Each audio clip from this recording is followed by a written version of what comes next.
So a big hello, my name is Steve and you are listening to the Go Footballing podcast. So this is the show that talks all about grassroots football, whether you are a football coach, a football player, a parent, referee, or you've just got a love for the game, just sit tight, you are in the right place. So let me just introduce myself. So my name is Steve. I am a UEFA licensed coach. I coach in the grassroots game and also in academies. I'm also a referee and a parent. So let's talk everything grassroots. So as this is our very first podcast, just sit tight. Let me navigate through and tell you what's on the show today and what you should be expecting from the future episodes. So as this is our very first podcast, it would be nice to do a section on trivia all around football firsts. For example, do you know who scored the very first Premier League goal? I know. Or which team won the FA Cup in 1872? Now listen, if you don't know the answers, don't worry. There's going to be lots more trivia as the show goes on, but at the end, we've got about 7 or 8 questions. They're all around football first, so keep tuned for those. So also on the show today, we're also going to be looking at grassroots, what's hot and what's not at the moment. And there's also another little section that we're going to be putting in called On the Pitch. So this section, if you're a player, you're a referee, you'll know exactly what I'm talking about with this. These are the banter. This is the conversations that are happening on the pitch, often pretty quiet, sometimes under your breath, that the parents can't hear, the on-watchers can't hear, the audience can't hear, but it's funny when it's happening on the pitch. So I've got a couple of little stories and I want to share some of those with you. It's quite funny, so stay tuned for that. So that's the lineup for today, so let's get into it.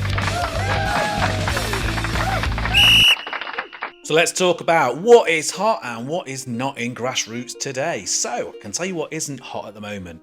And if you're in the UK, you'll know what I'm going to say next. The weather. It ain't been good, has it? It's been raining, it's been snowing, it's been cold. We've had frozen pitches, games called off everywhere. When's it going to end? I don't know. But if you did manage to play at the weekend, well done. Hope you had good games. And I hope that we can all get in some games of this weekend too. Don't know if you've seen it, but one of the clubs that's just near me, I tell you what they are doing as well. They've got their chairman on a canoe on the pitch. Kind of shows you how the flooding's really been affecting the grassroots game recently. Is there any answers for it? I'm not too sure there is at the moment. There's a lot of 3G, a lot of 4G pitches going up all over the place, but you know, the amount of games that we can get on them, can we get enough games on them to accommodate all of the new teams and all the grassroots teams that are around? I mean, ideally, everyone wants to play on grass. I find it so much nicer to play on grass. I suppose everyone does, really. Everyone loves a good slide tackle, don't they? So this one has been a massive hot topic for grassroots football. And, you know, if you're a coach that's coaching some of the younger age groups, you're going to know exactly what I'm coming up with here as well. And that is the heading of the ball and also the dribble and kick-ins. Now, for me, I actually think it's not a bad idea. Really, you know, a lot of aspects to be able to do that. Where I do think it's bad is generally where you've got a coach who's saying to the young players is just give it a kick, and they're using them like free kicks as opposed to what they should be using them for as well, which is more of a dribble in passing. And obviously, look, you know, we're all coaches. We all have tactics. We all have things that we have to do. You know, if we have a free kick in one of those positions in the last minute and we want to score, you know, they're going to want to put the ball up there as well. You're going to give your players all those advantages that you can give them in scoring a goal. But let's just think about why it was introduced. So why was it actually introduced that we were going to start having those dribbling kick-ins as opposed to having throw-ins? Well, obviously it kind of associated itself a little bit with the headers. We all kind of understand that too. But why were we really introducing the dribbling kick-ins? Well, really it was to get the ball at the feet of the players more often and much quicker. So, and to make the game much faster so that we were putting the ball down and we were able to play and we were able to either dribble it in or kick it in. And what we're looking to get out of this, I think, as coaches, and I think that the overall whelming idea of it was, look, more time on the ball, more kicking the ball, more dribbling, more controlling, more movement. They were all key things. And overall, from the games that I've seen, whether or not I've been coaching or whether or not I've been refereeing, I think that's kind of happened a lot. I say, the problem that I have found is that you get just a couple of managers who are deciding to use them just like it's a free kick. And that's kind of taken away from what we're looking at getting here as well. We're wanting more touches, more first touches. We're looking at, better passes, better movement. We're looking at all those things. Whereas when, one coach has got a player who's got a really, really good kick on them, who can kick it from the halfway line, put it straight in the box. They're using them as free kicks. I understand that they're tactics. Look, everyone's going to understand that they are tactics. But I think overall, the amount of extra touches that players are getting, especially at those younger ages where there's less players on the pitch, I think it's actually not been a bad thing. I think that a lot of players are actually benefiting from that at the moment. Obviously, I know that there's another side to this as well, which is why we're not taking throw-ins. It's not real football. But I think sometimes we just need to sit back and realise that 7-a-side football, it's not really the same as 11-a-side football. And, as a coach, when you're having those 5-a-side games and those 5-a-side teams, then you move to 7-a-side, 9-a-side, and then into 11-a-side. They're all completely different games. Possession is different about them. I mean, the goals are obviously different sizes. We have different score lines. I mean, how many times do we go to a game, especially when it's 5-a-side or the 7-a-side games, and it's a 1-0 win? Like, when does that really happen? I mean, it doesn't happen too often. I think some of the games that I score sometimes are like, I don't know, when I'm refereeing some of the younger games at 7-a-side, it could easily be 6-6 easily. I mean, even if we look at sort of like the Power League games as well, what a lot of the adults that are listening will probably be playing. You go there for an hour to goals. You're playing on one of those pitches with the smaller goals, only about grasshoppers high bars on them. If you were to come away from that after an hour and be like, oh, that was a good game, we won 1-0, then you'd probably think there was something wrong. I think I've been to some of those Power League games before, and played in them, and it's been, I don't know, we've lost count, it's been like 20 something each team as well within the hour, because you can score from pretty much anywhere as well. And I think that's the same that we get with the kids games too. So I don't think it's made any difference. And also, the games that we're designing for the grassroots games at 5-a-side, 7-a-side, 9-a-side, before it gets to that 11-a-side, are all about player development. I think it's been pretty good. I mean, let's talk about the headers as well. Taking the headers away from the game. Again, I don't see it as too much of a bad thing. If you're a coach and you're coaching headers for any age group, really, before this came in, or you're ever doing it for any age group, what you will notice is that you only ever really coach it for maybe, 5 minutes out of your hour, 10 minutes out of your hour tops. Then you move on to something else. You want the ball at your feet. You want to be playing. You want to be looking at systems and tactics and practices and all of those other things that you'll want to be looking at. Again, so I don't think it's too much of a bad thing in not having the headers. And I can honestly say that out of all the games that I've refereed, all the games that I've seen, I think I've seen one indirect free kick get given away. Because most of the players that are playing at those age groups, if the ball comes near the head, generally a lot of them will move it out of the way. And if they're not moving it out of the way and it hits them on the head, it's probably an accidental, so we don't give it anyway. So I don't think it's making too much of a difference in the actual game. To be honest, I don't think I've ever seen a 6, 7, 8-year-old score with their head in a game.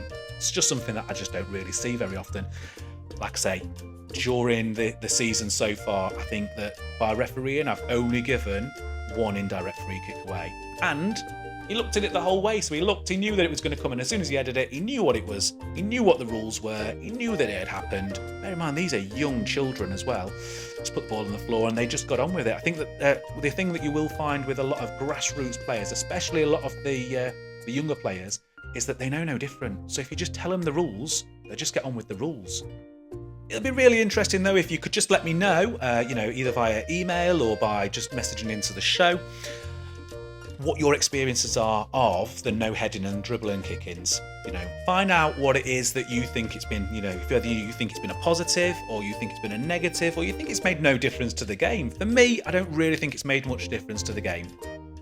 One thing that I will say though is that when the ball did go out and when it was out for a throw, or as it is now, a dribble or kick-in, is that the amount of foul throws that there were at that age group, you were bringing the ball back to offer a little bit of support out anyway.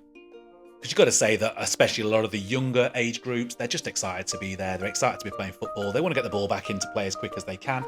What do they know best? Well, it's called football. So kicking the ball in and dribbling it in kind of goes hand in hand with that. So, I think it's been great.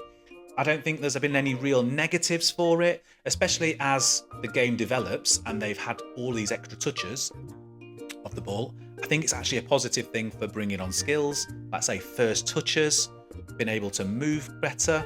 I think those things have all helped, because when we've got a throw in, do people move and do players move the same as they do if there's a dribble or kick in? If they know the ball's coming to their feet, do they move the same? Arguably, I would say sometimes. So, but it'd be really interesting if you can just let us know what experiences you've had, with these rule changes. And bear in mind, we've only had half a season with it now. So, it'd be really interesting to just find out what you think about this dribble-ins, kick-ins, and how that's been affecting your game. Or, if you've been to a game and you've watched it, maybe you're a parent that's been watching the game. Do you think the game's faster? Do you think the game's better? Do you think the players are getting more touches of it? Do you think they're getting better with their first touch? Do you think that their movement is better? Let us know.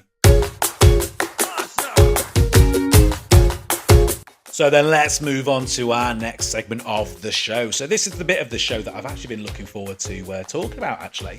This is the bit of the pitch, and it's called On the Pitch. Okay, so like I said before in the intro, if you're a football player, if you're a referee, if you're on the sidelines, very, very close, you might hear some of these. But these are the conversations. This is the banter. This is the things that are happening on the pitch or around the pitch, which you don't always get to hear as well. And, honestly, I'd be really looking forward to if you've got any of these little stories too. Whether or not it's you've been on the pitch or you've heard something, or it's a little story that you've got, let me know about it as well, because I think that they're always really interesting to find out. So let's get started on this little story from the weekend. So this one, though, it is going to be nice and quick, but, I'm hoping that you've got better ones than for me as well. But this one just happened at the weekend, just gone by.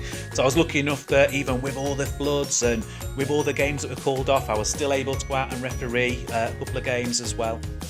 So this was what was happening. So refereeing an under-12s game at the weekend as well. So yeah, 9-a-side, under-12s, all boys.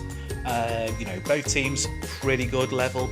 I say pretty good level as well. So, it definitely wasn't just a game of table tennis as well, with it going from one end to another. But yeah, really, really equal game. And obviously, this is a local game, so a lot of the players, they kind of knew each other too. So, they must have gone to same schools together, probably played in previous teams together. All the rest of it as well. A lot of them kind of knew each other on both sides, of both teams. So as they do, under 12s, they're trying to copy their sporting icons as well. They're trying to copy everyone else that's out there, all of the professionals. So they've got their nice hairdos, they've got their flashy boots on and all that. But obviously, what's coming as well. They all start talking rubbish to each other on the pitch. You're rubbish, you're doing this, you're doing that. I mean, there was some other language that I had to sort of cut out and not going to announce now. But generally, it was light-hearted and quite funny. Every time someone did a missed kick, it was just whoo from the other team. Every shot that went past, again, exactly the same. If something's going wide past the post, keeper still dives and pretends to dive about an hour later. So just kind of a funny game, really. But there was one moment in the game which I did just think, oh gosh, that is, I wasn't expecting to hear that. So we've got this one lad as well, he's playing as a striker. And, he's been taking shots and shots and shots. And they've been pretty good shots. I mean, they've been on target, pretty close. But he's not scored yet or anything like that. Well, ball goes perfectly through to him. He runs onto it. He's one-on-one with the goalkeeper. I'm just thinking, this has got to be a goal. No worries. I've got the whistle ready. The whistle's ready to go as well, because I'm expecting him to score here. He's one-on-one with the keeper. Keeper's far out. This lad's been really good with his feet, going round players. Good shots and all and everything like that. However, what's he do? Goes round the keeper, open goal, smashes it over the bar. It goes way over the bar. Then guess what I hear as well? Now this one's actually from the sidelines, so it's not fully on the pitch. All I hear is, if you'd have got your hair cut, you'd have been able to see goal and you'd have scored. Yeah, and then for the rest of the game, guess what everyone's calling him? Haircut. Every time he's got the ball, they're shouting at him, he's not got his hair cut, he's got his hair cut, get your hair cut, get your hair cut. So much so that 2 or 3 shots later, he just asked the coach to sub him off, and he just get him off in a Mardy. Now let's just hope that he got his fringe cut and he can see again, and we can see him in some of future games. Now that one's a little bit light-hearted. I'm sure there's some funnier ones out there, and I'm sure there's some banter that you've had on the pitch. So don't forget, you can always email into us. You can do that at gofootballpod@gmail.com. Likewise, if you want to talk about the headers, your experience of the dribble and kick-ins, and also the no headers from this season, again, just email in. That is gofootballpod@gmail.com. All of the best ones, obviously, I'm going to read those ones out, and there'll be a segment in the next show where I'm just going to talk about your experiences just on those dribbling kick-ins like we were talking earlier on in the show. So like I said, as this is our first podcast, and we've got a bit of a theme going here as well with some trivia on some football firsts, let's get into it. So, some football first. Now, I've asked you a couple of questions already, so let's just go through the answers. And the first question that I think I asked you, which was, let me just check again. Oh yeah, that was, who scored the first ever goal in the Premier League? Do you have an answer for it? That was Brian Dean, Sheffield United, 1992. Give yourself a ding if you got it. Okay, so the other question I asked was, which team won the first FA Cup in 1872? Now, I'm guaranteeing that not many people are going to get this one right. Have a guess quick. Have a guess. Wanderers FC. I know. In fact, we're going to do no more sound effects on that one. So some more football first for you. So, who was the first player to win the Ballon d'Or? If you'd have said Stanley Matthews in 1956, you'd have been correct. So we did the first Premier League goal scorer. But who was the first goalkeeper to score in the Premier League? If you'd have said Peter Schmeichel, you'd have been correct. So let's do the next one. So, which team was the first to win an English title in 1889? Got an answer for it? If you'd said Preston North End, you'd be a winner. So, on to the FA Women's Super League. Which team was the first team to win that league? Some of you probably said Chelsea. If you said Chelsea, you'd be wrong. It's Arsenal. And last but not least, but let's go for this one. Some of you will know this one, I'm sure of it. Who was the first British footballer to transfer for £1 million? Got an answer? Time to still think of it. If you'd said Trevor Francis for Nottingham Forest, you'd be right. So well done if you got some of those right. Well done. Unfortunately, no prizes this week to give out. However, it'd be nice if you could give us some feedback. So again, one more little plug on the email as well, which is gofootballpod@gmail.com. Just let us know your stories. Let us know what's happening in the Grassroots game near you. Hope you've enjoyed the show. Episode 2 is going to be out next week. So look forward to hearing from you all in the meantime.